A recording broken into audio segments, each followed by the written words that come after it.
Hello students, today we will discuss liver and anesthesia.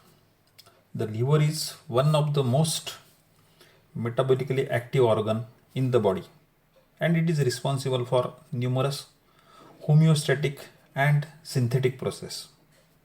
Liver dysfunction and liver failure are poorly tolerated. Therefore, liver disease is leading cause of death and major cause of morbidity. There are many causes for liver disease. The underlying pathophysiology of liver failure in various diseases is similar and ranges from hepatic inflammation and fibrosis to cirrhosis and finally hepatic failure. The viral hepatitis and alcoholic liver disease are most common cause of chronic liver disease.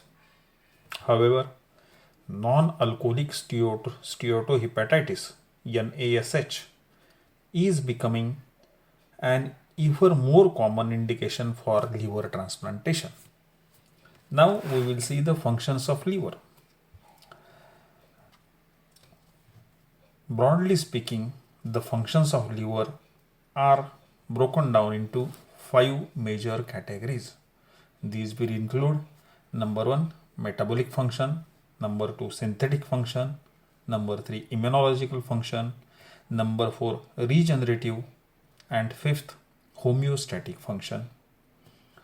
The blood supply, some of the blood supply to the liver arises from portal vein, which carries blood from the digestive system. The blood contains nutrients, cytokines, and bacteria absorbed from the gut. From the metabolic standpoint, the liver plays important role in drug, protein, lipid, and glucose metabolism. That means liver is responsible for synthesis of procoagulants and anticoagulants. Then it is responsible for synthesis of albumin, cholesterol, thrombopoietin, angiotensinogen, and interleukin growth factor 1. Liver also plays an important role in innate and adaptive immunity. Liver is notable that approximately 10% of the cells in liver are macrophages, natural killer cells, T lymphocytes and B lymphocytes. The liver, unlike other organs, able to regenerate after trauma and partial hepatectomy. Liver aids homeostasis of intravascular volume by storage of blood during hypervolemic states and by production of renin and angiotensinogen.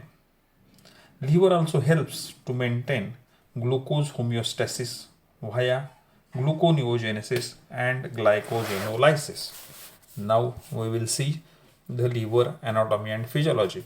Liver anatomy is important for the both anesthesiologist and surgeon, which are involved in the treatment of patients with liver disease.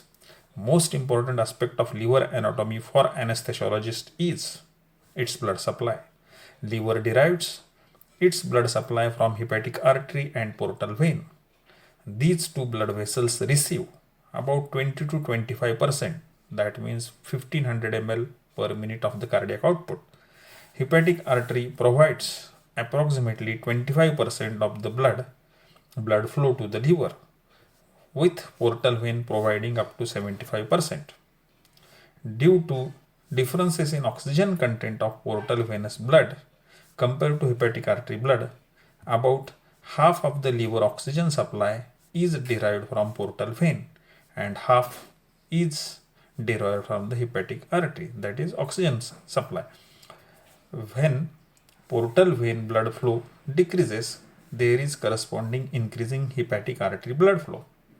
It is thought that effect is due to locally produced adenosine that accumulates in low flow states, causing arterial vasodilatation, and thus it increases hepatic artery blood flow.